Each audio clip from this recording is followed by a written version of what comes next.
I want to get back to the politics is downstream from Sure. culture thing. So I thought a lot about that because obviously I work in culture, right? That's what you and I are called to. That's where we are. That's our fun God has zone. put us. But there's, but so what's upstream from culture? Philosophy. I like that answer, and I have an answer, but it's right up there with it. Beauty, Yeah, right? but that's what I Beauty, mean by it's going to be uh, philosophical statements of truth, metaphysical, metaphysical. ethical. So Yeah, yeah, truth, goodness, beauty.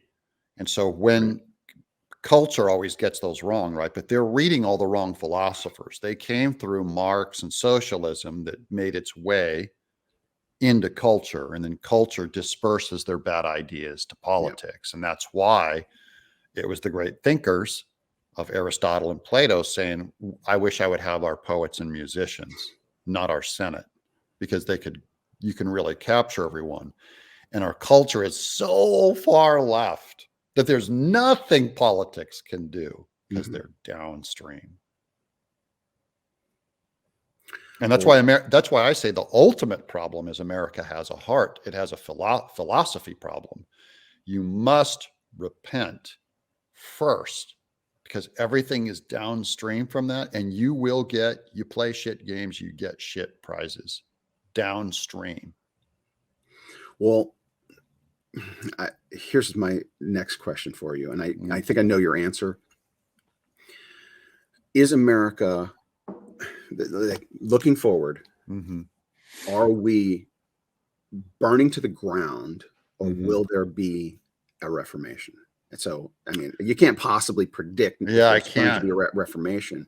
I only know that the Reformation is the only way that it doesn't burn to the ground. Right. So I don't know that it will happen because I'm reading the Old Testament. I'm in Judges right now, but I've gone through the whole Pentateuch, Genesis, Exodus, Leviticus, Numbers, Deuteronomy, Joshua, Judges. I'm going to keep going. Ruth, 1st and 2nd Samuel. I can't wait because I've never read the Old Testament just sequentially like this. I do 4 chapters a day.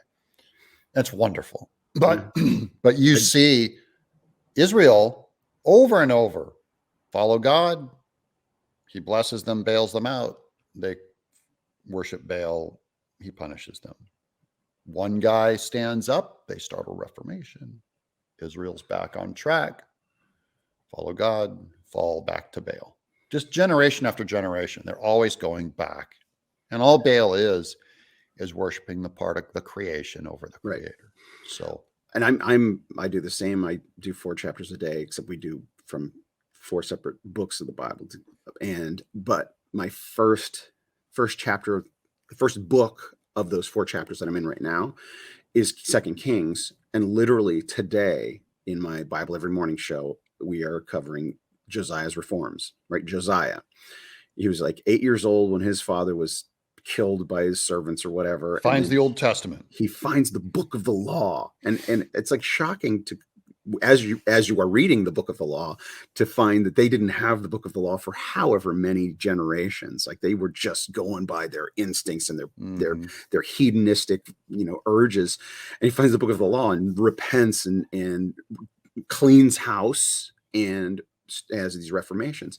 And so you hit the nail on the head. You said it takes one guy, right? It's going to be one guy, one leader who really does capture or has something about him, the charisma that captures the heart of the people, has the ability to wake people up and turn them to God.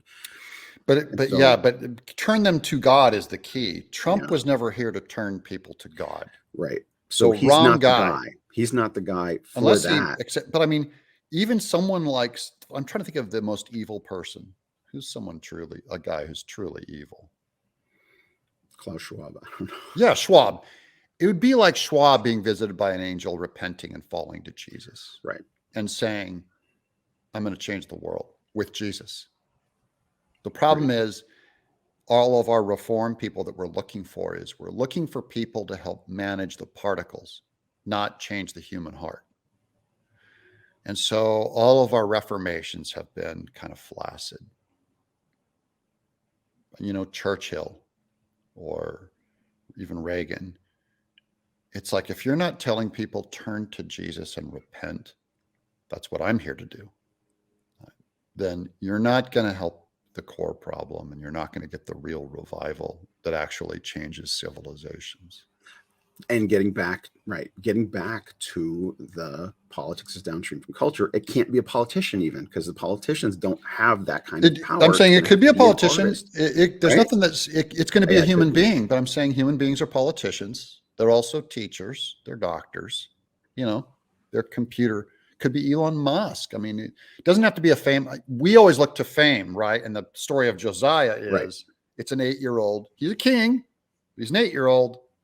So God's still like King, David, he's a kid who goes out and stands up to Goliath and says, nope, one kid.